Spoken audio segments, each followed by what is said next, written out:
Welcome back दोस्तों। आज मैं एक्सप्लेन करने जा रही हूँ लीजेंड ऑफ द ब्लू सी का 8th एपिसोड। एपिसोड की शुरुआत होती है जहां हम जल परी को पूल में देखते हैं। तभी जॉन्जी घर आ जाता है और वो जल परी को देखता है। जल परी डर जाती है कि कहीं जॉन्जी को उसका सच पता ना चल जाए कि वो जल परी है, इसलिए वो जॉन्जी को दूसरी तरफ देखने के लिए कहती है। अब जॉन्जी उससे बोलता है, तुम इतनी केयरलेस कैसे हो सकती हो? अगर मेरी जगह कोई और आ जाता तो? जल परी कहती है कि मुझे क्या पता था तुम इतनी जल्दी वापस आ जाओगे।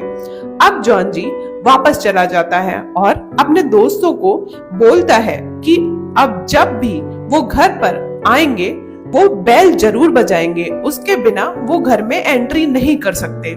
और वो दोनों भी मान जाते हैं। अब तीनों वहां से निकल जाते हैं। नेक्स्ट सीन में जल परी अपने मरमेड फ्रेंड से मिलने जाती है और उसे बताती है कि उसका सच जॉन्जी को पता चलने ही वाला था।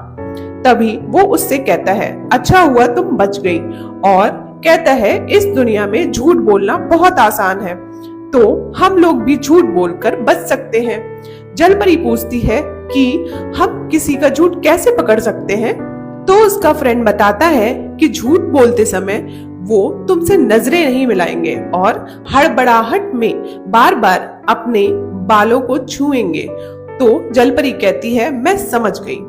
दूसरी तरफ जॉन्जी सुन से मिलने जाता है और उससे किम दम्योंग के बारे में पूछता है। सुन बताती है उसको ओशियन से एक शिप मिली है और उसमें कुछ सामान मिला है जिस पर उसके ओनर का नाम लिखा है। तभी जॉन्जी को अपनी रिसर्च लैब में ले जाती है और वहां रखा पॉट दिखाती है जिसपे जल परी और वो लड़के की किस करते हुए फोटो बनी है।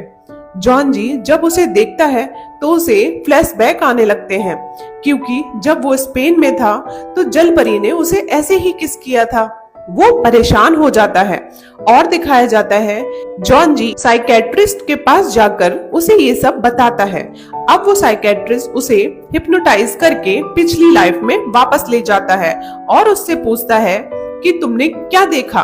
तभी वो अपने ड्रीम्स में अपने दोस्त और सरदार और इस बार जल परी का फेस भी देखता है और चौंक कर उठ जाता है। अब वो घर जाता है और घर पहुंचकर देखता है कि जल परी कहीं जा रही होती है। जल परी अपने फ्रेंड से मिलने ना जा पाए, इसलिए जॉन्जी उसे बोलता है कि 8 बजे तक घर वापस आ जाना, नहीं तो मैं अंदर नहीं आने दूंगा। तभी नमदू कहता है, अभी 7:30 बज रहे हैं, वो 8 बजे तक कैसे वापस आएगी? तुम सीधा सीधा उसे बाहर जाने के लिए मना कर दो ना। तो जॉन्जी कहता है, मैं किसी को मना नहीं करता, लेकिन ये मेरा घर है तो मैं डिसाइड करूंगा कौन कितने बजे आएगा और जाएगा। जल परी बाहर जाने के लिए मना कर देती है और घर पर ही रुकती है। इससे जॉन्जी बहुत खुश हो जाता है। जॉन्जी अपने रूम में चला जाता है। अब नमदू जल परी से पूछता है कि तुम कहाँ जाने वाली थी? वो उसे पर्ल दिखाकर कहती है कि मैं इन्हें बेचने जा रही थी, इनके बदले में जो पैसे मिलते वो मैं जॉन्जी को दे देती। नमदू पर्ल्स देखकर बहुत शॉक्ड हो जाता है और उनमें से एक को छुपा लेता है। नेक्स्ट डे जल परी फिर से अपने फ्रेंड से मिलने जाती है। अब उसका दोस्त बताता है कि वो जल्द ही मरने वाला है क्योंकि उसका दिल बहुत कमजोर हो चुका है। जल परी ये सुनकर बहुत रोती है। तभी उसका दोस्त जल परी को समझाता है कि तुम्हारे पास अभी भी समय है, तुम वापस समुद्र में लौट जाओ। सीन जॉन्जी पर शिफ्ट होता है, जो सेक्रेटरी अंकल को कॉल करता है, लेकिन फोन ऑफ आ रहा था, इसलिए उन्हें मैसेज कर देता है और वो फोन क्रिमिनल के पास होता है, इसलिए जॉन्जी को वो एक जगह मिलने के लिए बुलाता है। जॉन्जी हाँ कर देता है। क्रिमिनल कहता है कि मैं तुम्हें कल लोकेशन भेज दूंगा, तुम शाम को आ जाना।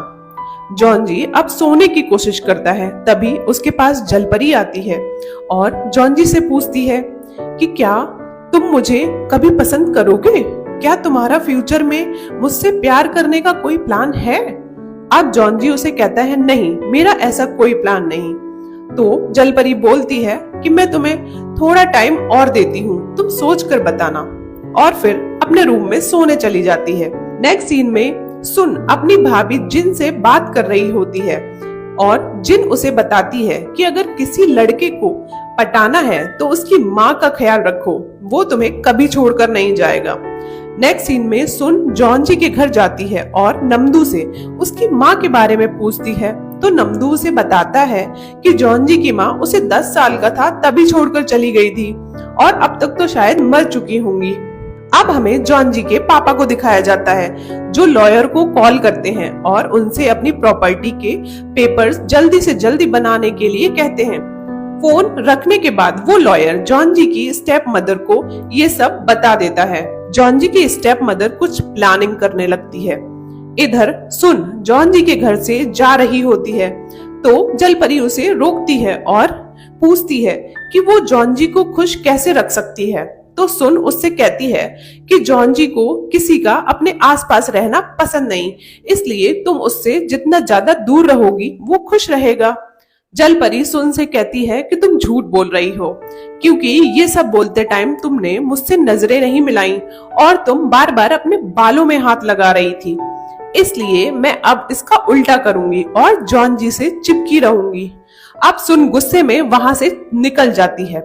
दूसरे दिन जलपरी जॉन जी के साथ लाइब्रेरी जाती है जहां जॉन जी किम दमयोंग के बारे में स्टडी करता है और उसे पता चलता है कि दमयोंग ने जिससे शादी की थी उसकी मौत फेफड़ों की बीमारी से हो गई थी और दमयोंग की भी, और जब दमयोंग 27 इयर्स का था तब वो भी मारा गया था। अब सीन शिफ्ट होता है दमयोंग पर जो पास्ट में डर कर उठता है क्योंकि जो अभी जॉन जी ने बुक में पढ़ा वो दमयोंग ने उस वक्त सपने में देख लिया था। उसे पता चल गया था कि वो कब मरने वाला है। वहाँ एक वैद्य बैठे होते हैं जो जलपरी का इलाज कर रहे हैं। दमयोंग उनसे पूछता है कि अभी दिसंबर के फुल मून आने में और कितने दिन बाकी हैं। वो बोलते हैं 20 डेज, मतलब अब दमयोंग के पास सिर्फ 20 दिन बचे हैं। अब वैद्य दमयोंग से बोलते हैं कि जलपरी को समुद्र में छोड़ना पड़ेगा तभी वो ठीक होगी। नेक्स्ट सीन प्रेजेंट में शिफ्ट होता है और जॉन जी का स्टेप ब्रदर हॉस्पिटल में सेक्रेटरी की वाइफ से उनके कॉल रिकॉर्ड ले आता है और सच्चाई को पता लगाने का वादा करता है क्योंकि उसे अपनी माँ पर शक होता है। दूसरी तरफ क्रिमिनल जॉन जी को मैसेज करके उसे एक एड्रेस पर मिलने के लिए बुलाता है। इधर जलपरी अपने फ्रेंड से मिलने जाती है तो उसे पता चलता है कि उसका दोस्त हार्ट अटैक से मर चुका है। तभी उसके फ्रेंड की गर्लफ्रेंड भी वहां आती है और मेल मरमेड ने उसके लिए एक पिंक पर्ल की रिंग छोड़ी थी। वो दोनों अब साथ बैठकर बहुत रोती हैं और उसे याद करती हैं। सीन शिफ्ट होता है और जॉन जी सेक्रेटरी से मिलने जाता है। क्रिमिनल उस पर हमला कर देता है। जब जॉन जी क्रिमिनल का फेस देखता है तो उसे वो सेम टू सेम सरदार जैसी शक्ल लगती है जिसे वो फ्लैशबैक में देखा करता था। किसी तरह दिमाग लगाकर जॉन जी उससे पीछा छुड़ाकर वहां से भाग जाता है। उसी समय जलपरी जॉन जी को कॉल करती है और उसे अपने पास बुलाती है। तब जॉन जी जलपरी के पास जाने के लिए निकल जाता है। जॉन जी को बहुत ही चोट आती है, फिर भी वो सीधा जलपरी के पास जाता है। जलपरी उसे देखकर पूछने लगती है, ये सब कैसे हुआ? तुम्हें इतनी चोट कैसे लगी? जॉन जी कोई जवाब नहीं देता, उल्टा वो जलपरी से पूछने लगता है, तुम ठीक हो? तब जलपरी कहती है कि मैं तुम्हें दुखी नहीं देखना चाहती, इसलिए अगर तुम्हें मैं पसंद नहीं हूँ तो मैं यहाँ से चली जाऊंगी जहाँ से मैं आई थी। जॉन जी जलपरी को टोकता हुआ बोलता है कि तुमने मुझसे पूछा था ना, तुम्हें प्यार करने का मेरा कोई प्लान है या नहीं? तो मैंने सोच लिया है, इसलिए प्लीज अब तुम मुझे छोड़कर कहीं मत जाओ। दूसरी तरफ पास्ट में दमयोंग जलपरी के पास बैठा है। तभी जलपरी को होश आ जाता है और वो दमयोंग से कहती है उसे समुद्र में वापस जाना पड़ेगा। दमयोंग जलपरी से कहता है, ठीक है, पर इस बार तुम मेरी याददाश्त नहीं मिटाओगी। और फिर दोनों किस करते हैं। ये एपिसोड यहीं पर खत्म हो जाता है। जलपरी और जॉन जी की लव स्टोरी जानने के लिए बने रहिए मेरे साथ। फिर मिलते हैं एक नेक्स्ट वीडियो में। तब तक के लिए good bye and take care.